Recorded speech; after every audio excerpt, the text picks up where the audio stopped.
Приседание – одно из самых эффективных упражнений. Но что в нем такого полезного и крутого? В чем его эффективность? И что произойдет с нашим организмом, если мы будем приседать 100 раз каждый день? В Instagram, Facebook, да и вообще в интернете вы легко найдете множество фотографий и видеороликов разных людей, которые показывают, насколько модифицировались их тела перед тем, как начать приседать каждый день и через некоторое время. И, конечно, важное преимущество приседаний – это их доступность. Вы можете делать это где угодно, хоть в своей комнате, да в любом месте, даже смотря это видео на YouTube. В этом видео мы расскажем вам, что происходит с нашим телом, если регулярно делать приседания, и какие перемены и изменения ожидает наш организм. Поэтому присаживайтесь поудобнее, досматривайте видео до конца, и я надеюсь, будет очень интересно. Ну что, приступим? Кстати, друзья, обязательно подпишитесь на мой канал и нажмите на колокольчик тоже, чтобы вы не пропустили мои новые видео. Во-первых, существуют различные виды приседаний. Вы можете просто приседать, например, или приседать с весом, то есть с гантелями, или делать приседания с выпрыгиванием.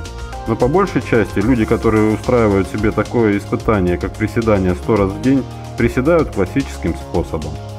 То есть как на физкультуре в школе. Они приседают в стойке, когда ноги на ширине плеч, а бедра параллельны полу. Естественно, присесть 100 раз без передышки будет очень сложный челлендж, особенно для неподготовленных людей.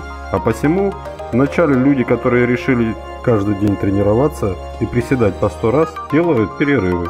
Приседают, например, по 10-20 раз за один приход. Первый эффект – это похудение. В целом общее похудение. Снижение массы тела организма. Приседания помогут достичь цели при борьбе с ожирением, а также нормализации состояния здоровья и повышения физической привлекательности. Потому что, как ни крути, ежедневные приседания – это хорошая физическая нагрузка. Сжигаются калории, метаболизм возрастает и ускоряется. Таким образом, те люди, которые приседали, не только сбросили жирок, но и подкачали мускулатуру и в целом стали более рельефными. Какие мускулы работают во время приседаний? Если спросить дилетанта, что первое приходит в голову? Наверное, бедра и ягодицы. А на самом же деле работают многие мышцы. Перечислим их. Там их огромное количество. Это и большие, и малые, и средние ягодичные. Это четырехглавые мышцы бедер. Это двуглавые, полусухожильные, полуперепончатые мышцы бедра. Приводящие мышцы бедра, сгибатели бедра, икроножные, прямая мышца живота, то есть наш пресс.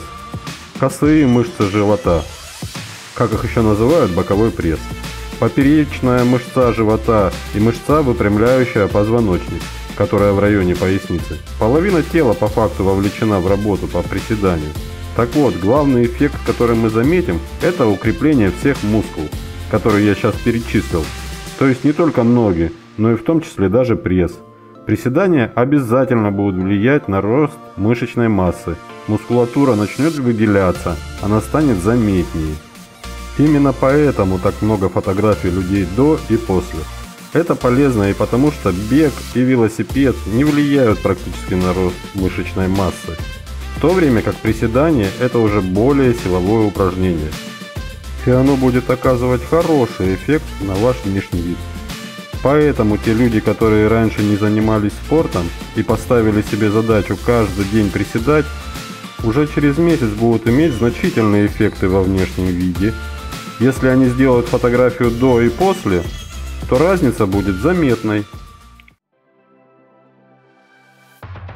Следующий значимый плюс – улучшение кровообращения и укрепление сердечно-сосудистой системы. Потому что приседание – это отличная кардиотренировка.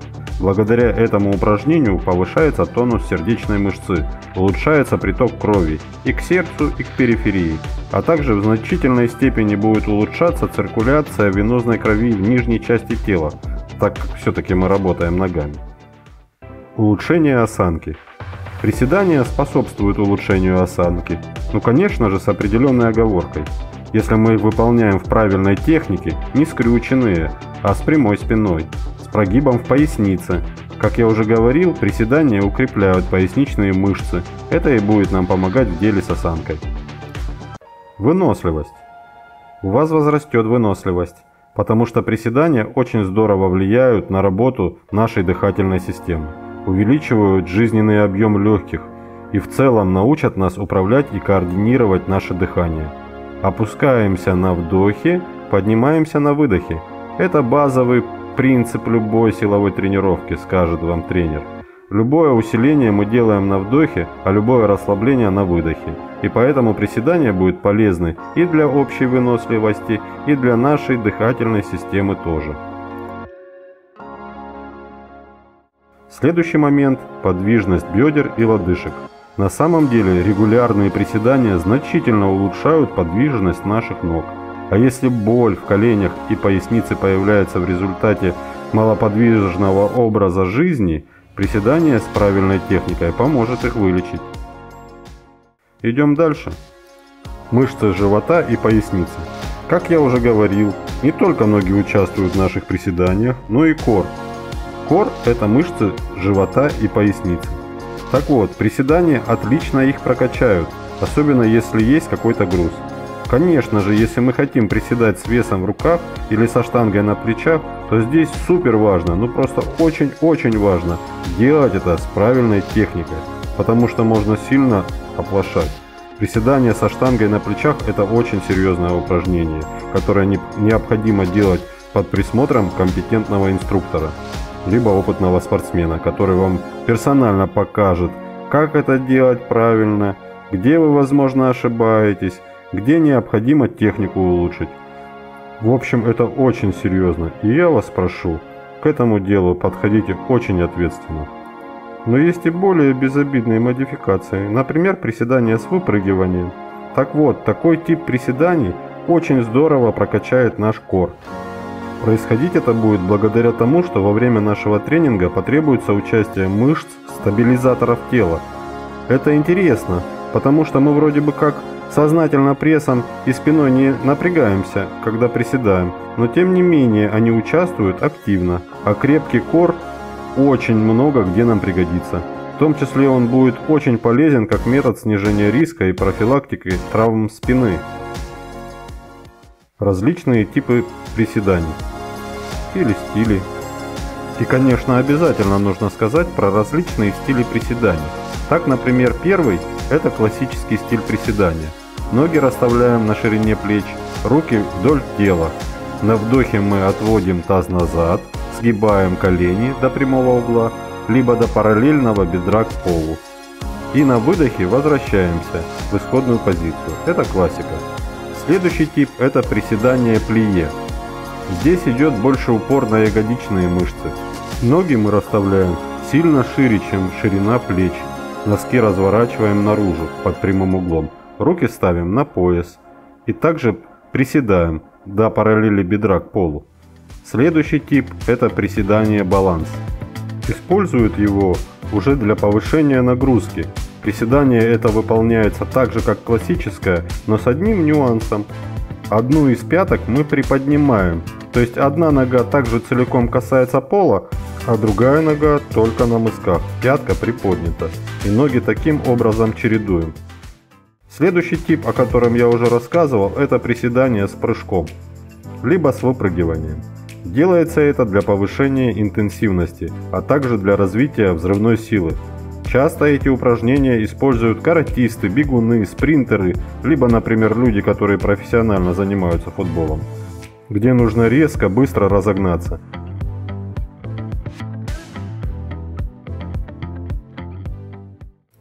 Еще есть и разновидности того, как мы располагаем руки. Первый способ – мы сжимаем руки в замок и выставляем их перед собой во время приседания. Так проще всего удерживать баланс, потому что таз у нас идет сильно назад, а руки у нас уходят прямо вперед. Другая модификация. Мы можем положить наши руки на пояс. Это хороший способ дополнительно включить в работу наши мышцы-стабилизаторы. Следующий способ – это руки за головой и локти в стороны. Таким образом очень хорошо работают мышцы, контролирующие нашу осанку. Так что если вы хотите улучшить вашу осанку, то этот тип приседаний, возможно, ваш выбор.